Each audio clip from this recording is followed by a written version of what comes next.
So when is it acceptable behavior to sit in somebody else's tree stand? It's never acceptable behavior to sit in somebody else's tree stand.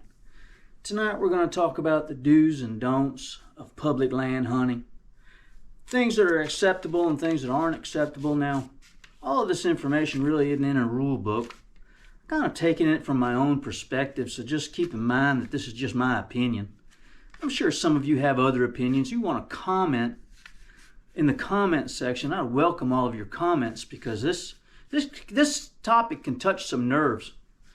But there are folks coming into the hunting fold that want to hunt public land, and I consider myself a veteran hunter, especially on public land. I've been hunting public land my entire adult life and much of my youth.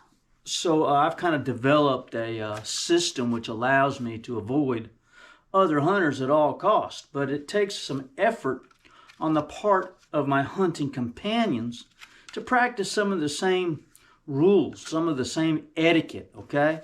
So we're going to talk about those, all right? So I just put my deer here. This is my Withlacoochee State Forest buck. I killed him in the half moon. He's a public land buck. And this one's my Ocala National Forest buck. I put them in the video because I want you to know that if I can do it, you can do it. Public land has some great deer hunting. You shouldn't get discouraged, and you should keep trying. Don't give up, okay? There are some topics in this video that are going to help you. And it's going to take effort, okay? Because killing a buck like this or killing one like this, I've spent my whole life chasing down these two deer, right? I didn't go out and kill them in one day. I know you might think I did, but I didn't. It took years and years and years to get these deer, okay? So I'm gonna share some steps with you. I'm gonna share some topics with you that I hope will help you be as successful, and it's rewarding, okay? I want you to experience that like I did, okay? It's so rewarding to walk up on a deer that you shot, that you've been hunting for season after season after season, and it finally comes to pass. It's probably one of the most rewarding things that you'll ever do in the outdoors. And then to do it on public land, well, that's a big plus, okay? So let's get started. Let's talk about tree stand etiquette. Like I said, it's never acceptable to hunt in someone else's tree stand. Now, if I'm driving along in the Ocala National Forest, or maybe the Osceola National Forest, or maybe down at Richloam or the Green Swamp, and I see a little trail going through the woods there, and I pull over and I park, and I head down that trail, and looky there's a tree stand there in a tree, and nobody's sitting on it. What's it going to hurt to sit in that tree? Well, that's really not the point. It's not going to hurt anybody to sit in that tree. But somebody earned their living saving their money to buy that tree stand. And then they went out and sought out a spot to put that tree stand, and then cleared a little area for themselves to make themselves a place to hunt. I'm just like anybody else. I've probably sat in a half a dozen tree stands that weren't mine. But the thing that I come to learn is that every time I do, I just don't feel right about it. I feel like I'm intruding in somebody else's space. And I am, okay? So I've made it a personal rule never to sit in somebody else's tree stand, all right? So let's take that topic to the next level. I hope you won't sit in somebody else's tree stand. I hope you won't sit in my tree stand. If you see me coming and you're sitting in my tree stand, it's going to be embarrassing and awkward for both of us. So my advice is just don't do it. Find your own tree stand, make your own money, build your own tree stand like I do. Go out to the woods and set it up. Again, let's take it to the next level. What if I see a clearing there and I set up my climbing stand? And I climb up a tree and I look to my left and there's a ladder stand there with nobody sitting in it, okay? Do I have to get down and go someplace else? No, not at all. It's public land, and you're not sitting in his stand. You might be hunting the same spot that he's hunting, but he's not there. And if he shows up and you're already there, well, you've taken up that spot. That's what I call etiquette. That's just the way it is. If someone's on a spot that I want to hunt, there's no way it's my spot and my spot alone, even if I put a ladder stand in there, okay? I have a backup plan every time I go hunting, okay? I carry a climbing stand in the back of my truck. I have ladder stands that I set out. in and on public land that I hunt. And if I pull up to one of my spots that I want to hunt, and there's a truck parked there, well, I'm assuming that he's in them blocks, in that block somewhere, and that I need to go someplace else. So I keep a ladder stand in the back of my truck. Now I lock up my ladder stand with a cable so I can leave it in the back of my truck and nobody would steal it, okay? Because there are thieves out there that will steal things out of the back of your truck. But I always carry my ladder stand with me. I always carry my deer buggy with me. I go to plan B, okay? I want to make the most out of my time hunting. I don't want to waste a single hunt, because if you hunt public land, it takes every hour of every day to accomplish what I've set it out to do, and that is to kill myself a good legal buck, right? So if I set up and I see a ladder stand through the timber and there's no one sitting in it, well, then I'm well within my right to hunt there, okay? If I pull up and there's a truck there, I go to plan B and I find another spot, okay? So tree stand etiquette can kind of encompass a lot of topics. Here's another one. A lot of newcomers and a lot of folks that have hunted public land, one of their biggest complaints is, all I saw was people. People. And they're complaining. I hear it all the time when I tell them, well, I like to hunt in Ocala or I like to hunt in Richland. Their biggest complaint is, well, all I saw was people. When you hunt public land, there are two different scenarios, okay? You've got quota hunts, which are typically 3-day hunts. You apply for that quota permit, and they're typically small areas. And then you've got open hunting, like in the Ocala National Forest or Osceola or Big Cypress, where you have lots of options, okay? Those are two different scenarios, so they really carry two different tactics, okay?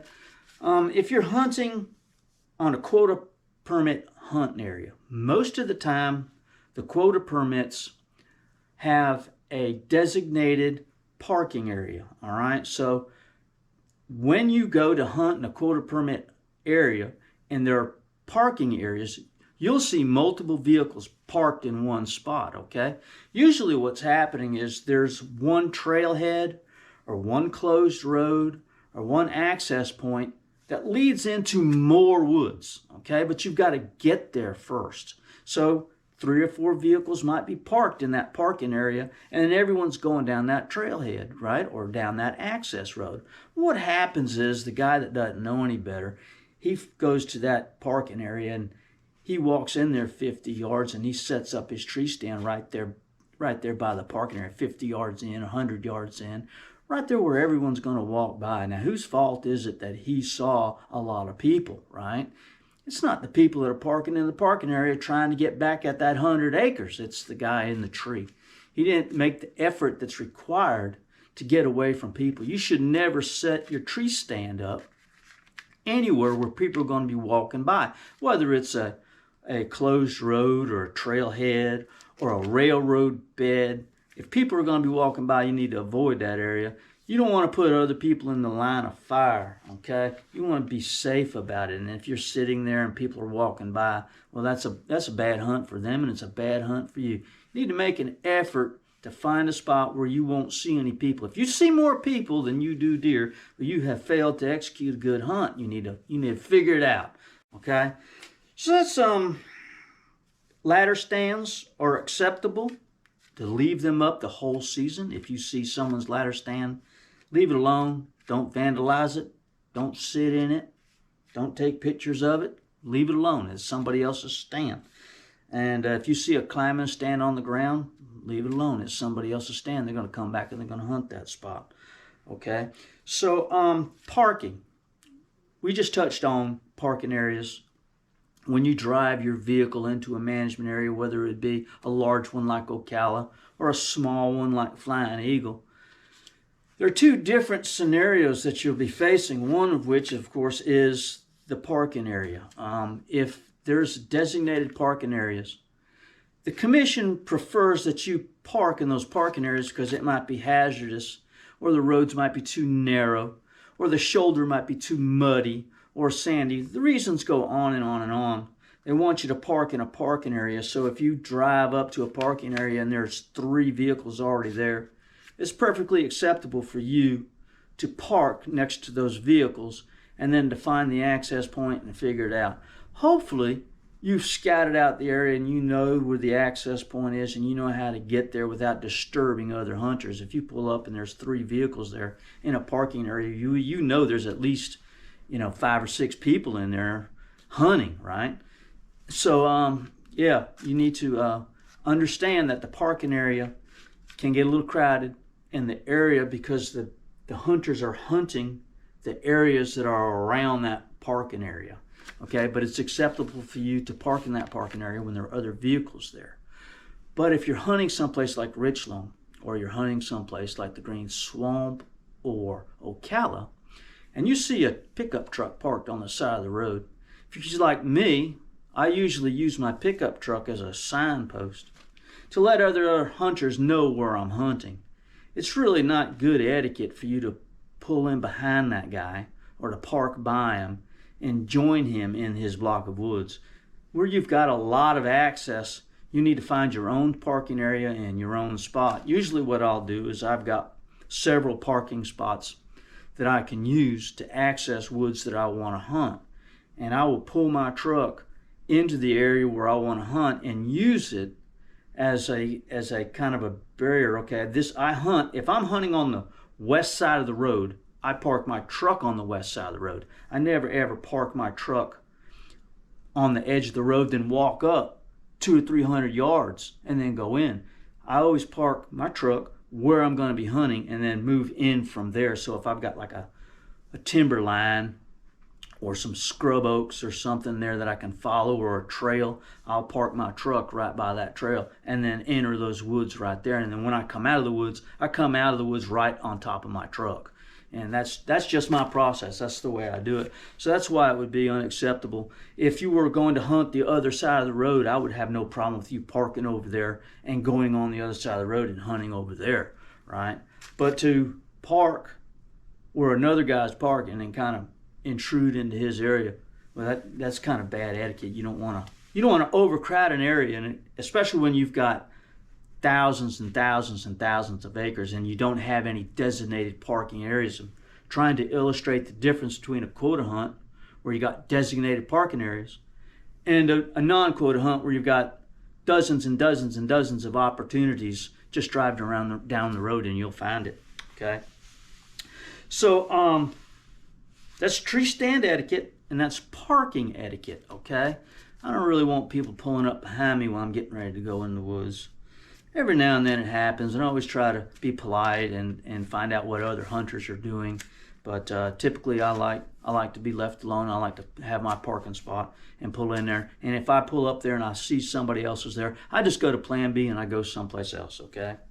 All right, so if you hunt in Osceola or if you hunt in Ocala, some of these areas have dog hunt areas. If you're going to hunt in the dog hunt area and you are permitted as a still hunter to hunt in the dog hunt area, but dog hunters are not permitted to hunt in the still hunt area. I never really understood that.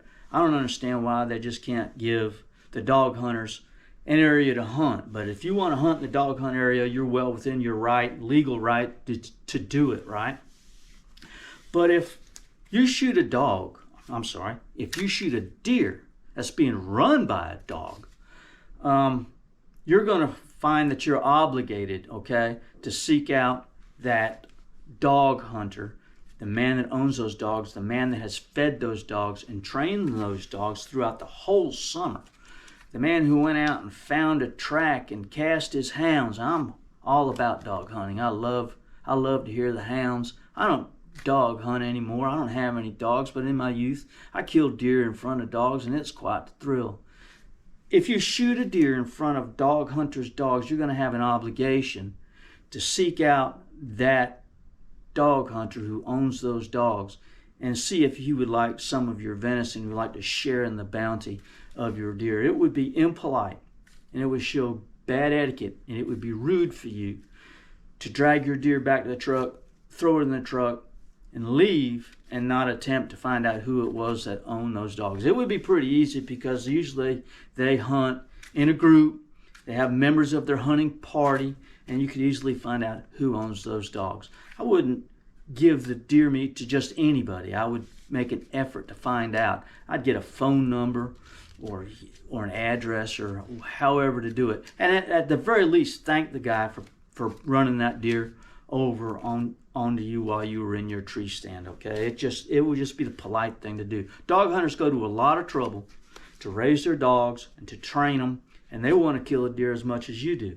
And it's not your fault. You're legally hunting in there, and it's nothing to be ashamed of if you kill a deer in front of dogs. But you need to acknowledge and thank and offer to share. It wouldn't be unacceptable for you to give half your deer, okay, to that dog hunter, to the guy that owns those dogs. Give him a whole backstrap, give him a whole ham, give him a shoulder, and work it out, okay? But I wouldn't give the deer just to anybody. I'd make sure it was the owner of those dogs. All right, so that's tree stand etiquette, that's parking, and then what if you kill a deer in the dog hunt area? How do you handle it? Always be polite, always be courteous, and it'll always work out, okay? So, the drive-by. I had an experience. What's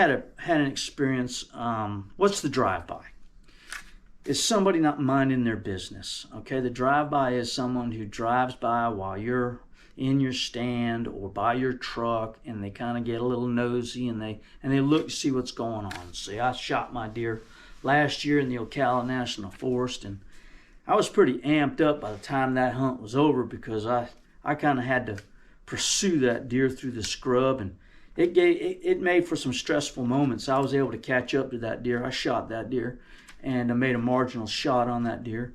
And it was wounded, and it kind of broke my heart, and it was hard for me to deal with it. But if you hunt long enough, these are the things that happen, right? I was able to kill my deer and dispatch it, and I drug it back to my tree stand. But again, I was pretty amped up and stressed out over the whole thing. But I took that deer and I tied him off to a pine tree with some rope that I had, and I didn't want a black bear to come along and steal my deer. So I wanted to go back to the truck and get my deer buggy. I had my deer buggy in my truck. So it's a kind of a long walk from my tree stand. I didn't want to drag it all the way there, so I needed some time to settle down. And I came out of the woods down the trail that I used to access my ladder stand. And it was a big chop, a big scrub chop. And I could see on the road there was a guy coming down there in a Jeep. And that guy drove down that access road in perfect timing to me getting to my pickup truck. I went to the back of my pickup truck and I opened the tailgate, and he pulled up right behind me, and he wanted to know. He said, "Did you shoot a deer?" And I really wanted to say, "None of your dadgum business," but I didn't because, again, I'm polite, and I don't usually talk rude to. The guy was older than me, and I always want to be polite and always want to be courteous to people. And I said, "Yeah, I shot a buck," but I was very amped up, and I was quite irritated that I knew what he was doing. He heard me shoot, and he got out of his stand or wherever he was and wanted to investigate where those shots came from if somebody killed a deer. And the story gets better. I unloaded my buggy, and he said, "Hey, buddy, you reckon you're going to need some help getting that deer back to the truck?" And I said, "No, sir, I'm not going to need any help at all." So I had my rifle slung across my chest. I had unloaded it, and I put my backpack in the back of the truck, and I drank some water because I was really, really thirsty. And I took my buggy, and off I went. And then he went on to inform me that he was going to go up this road over here, which was across the road from where I was, and he was going to look for deer tracks. And I kind of knew that he was going to be hanging around, and I didn't want him hanging around. I wanted him to leave me alone. I just wanted to deal with the situation. And the truth of the matter is, I shot a deer that was a fork-horn deer. My deer did not have 3 points on one side, but he had long main beams. Now, a deer with 3 points or better on one side is just as legal as a forky with a 10-inch main beam. Okay, I was certain my deer had greater than 10-inch main beams, but I didn't have a tape measure. Okay, didn't have a tape measure to check it. Not that it would have made any difference at all, right? Anyway, I go up and I get my deer and I gut my deer and I load him on the buggy, and back to the truck I come, and here he comes, right? Once again, he's timing his arrival in his Jeep to the perfect time when I arrived to my truck. He's driving just slow enough. I could see him across a big open chop coming, right? He couldn't help himself. He waited for me. I'm wearing blaze orange. He could see when I came out. And he came to the back of the truck. And, yeah, it's a pretty good deer there. And by this time I was ignoring him. And I unloaded that deer off my buggy, and I got him up in my pickup truck, and I loaded the buggy up into the pickup truck. And that guy had the audacity to get out of his Jeep and climb up in the back of my pickup truck to look at the antlers on that deer. And boy, that just about set me off. And I was kind of shocked that somebody would do that, but that's exactly what he did. And I thought to myself, man, you know what? There are some people in these woods that you don't want to do that. You don't want to behave in that type of manner. And he said, well, I guess that deer's 10 inches. And I just want to say, buddy, it's none of your dadgum business. Get your backside out of my truck. He climbed right up in the back of my truck like he owned it, or he had some kind of reason or purpose to do it. Moral of the story is, best thing you can do when you're on public land deer hunting is mind your own business, okay? It can go bad for you. It can go bad for me. I go into those public land places and you don't know who's in there. There could be anybody, right? Quota hunts are a little better, but Ocala National Forest can be a little sketchy. You don't know who's in there, right? I don't know what he thought he was doing. He eventually told me who he was and told me his name and where he lived and yada, yada, yada. Now, maybe he didn't mean nothing by it, but I sure took it the wrong way, and I'm a pretty easygoing guy. So avoid the drive-by, all right? Don't be nosy. Don't be getting in other people's business. It's not cool, all right? People take it serious when they're in the woods by themselves because they don't know who you are. I don't know, maybe that guy's fixing to shoot me, right? I don't know. You gotta be careful. When strangers come walking up to you and it makes you feel uneasy, there's a reason why you feel uneasy, all right? Mind your own business, okay? All right. Now, after saying that, help each other out, all right? If you kill a deer, if a newcomer kills a deer in the backcountry somewhere, or he's never done it before, it can be a stressful, anxious moment, right? If you shoot a deer and it runs off through the woods, it could be 50 yards away. It might as well be 10 miles because you don't know where it went. This guy might end up back on the road and not know what to do. He's kind of standing there with a mile-long look on his face, and I always look at people and wave and smile and let them know that, everything's cool with me. And if somebody says, you know what, I shot a deer back in the woods in there, and I don't know where it went. You think maybe you could help me? Always be available to help. You have to assess every situation. I don't know if you want to walk back in the woods with every single person you find. It could be a little weird, but I shot a deer. I shot this deer at Half Moon Wildlife Management Area. I didn't have a deer buggy then. That's when I got the idea that I needed a deer buggy all the time. Anyway, I went back to the check station. There was a young lady working there at the check station. There were 3 dudes sitting at the picnic table, and I asked them. I said, now, I was a long way from the truck. If I were to wager a guess, it was probably 2.5, maybe 3 miles from the truck. And I left my deer to go get a deer buggy, all right? And I left my tree stand. I had taken my hunting clothes and wrapped it around the deer so that if any coyotes were in the area, maybe they'd smell the human odor and leave them alone. I was only gone for maybe an hour and 15 minutes. Anyway, I had gotten a deer buggy and had gone back, but those 3 guys sitting at that picnic table didn't feel like it was important enough to help me out. So I did it by myself, but I directly asked them. I said, hey, man, any of you guys think you could help me get my tree stand? And I had my bicycle, too, because I had been riding my bicycle down there because it was such a long walk. And none of them wanted to help me, and none of them volunteered to help me. So we need to change the mindset. We need to be helpful to one another and know that when you help somebody, that it'll come back. When you'll need help, someone will help you. Okay, I know there's plenty of people out there that will help you, but you need to be the guy that reaches out sometimes and be happy to help somebody else out, okay? I got my deer, and those guys kind of cheated themselves because they could have seen where I killed my deer, number 1. Number 2, the quota permits back in that day were transferable. And if one of those guys had asked me, hey man, can I use your quota permit to go do a hog hunt? You're only allowed one deer on per quota permit, but you can hunt all the hogs you want. I'd have been more than happy to give that guy my quota permit. But I guess he didn't think of that. Those guys didn't think of that. So help each other out. I was turkey hunting in Ocala, and there was a guy. It was late in the afternoon, probably around 1:30, 2 o'clock, and I was headed to the house. And man, those roads in Ocala, long and straight, and the sun is beating down. And there was a guy walking. He had a turkey vest on and his camo clothes and his shotgun, and he was just kind of trudging along. I don't know where his truck was. I didn't see his truck anywhere. So I eased on by him, and I cranked the window down. He's a turkey hunter, right? And he turned and he looked at me as I went by, so I just kind of stopped and slowed down just to make sure he was okay.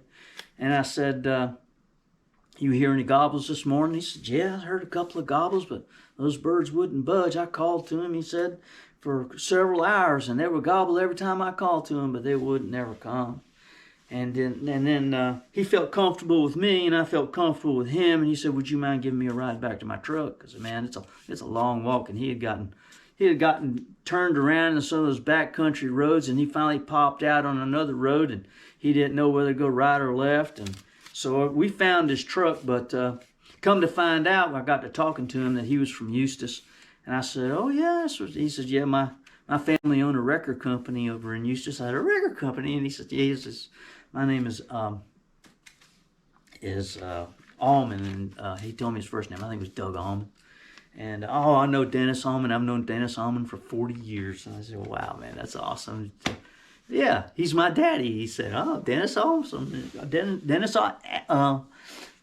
Allman is your daddy." That's pretty cool. So, it was nice to meet him and talk to him and tell your daddy I said hello, and it was kind of cool. So, all right, so help each other and respect. This one goes for everybody, okay? Respect the area that we're hunting. How do you do that? We get up early in the morning and we have our morning coffee and we get out in the woods, and sometimes nature calls. We have to do our business, and if you're going to do your business in the woods like I do, always do it off the road. Always do it off the trail. Do it someplace where no one's going to see it. I don't want to see toilet paper hanging off a tree limb, okay? I know a lot of guys make a real effort, all right? Clean up their area. Be that guy, okay? Don't defecate on the side of the road where people are going to drive by and see the toilet paper, all right? And no joy shooting. I get really irritated.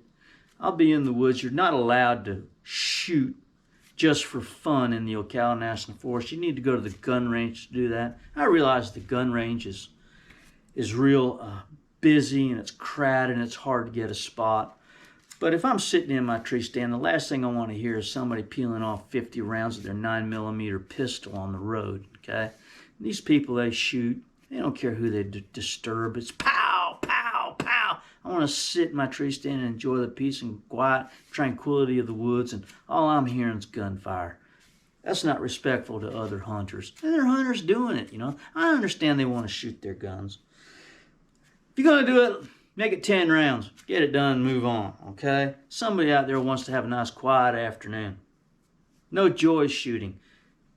You go to these places where people have been shooting targets, they're shooting cans, they leave bottles and glass laying all over, leave their garbage, they leave the brass casings on the ground.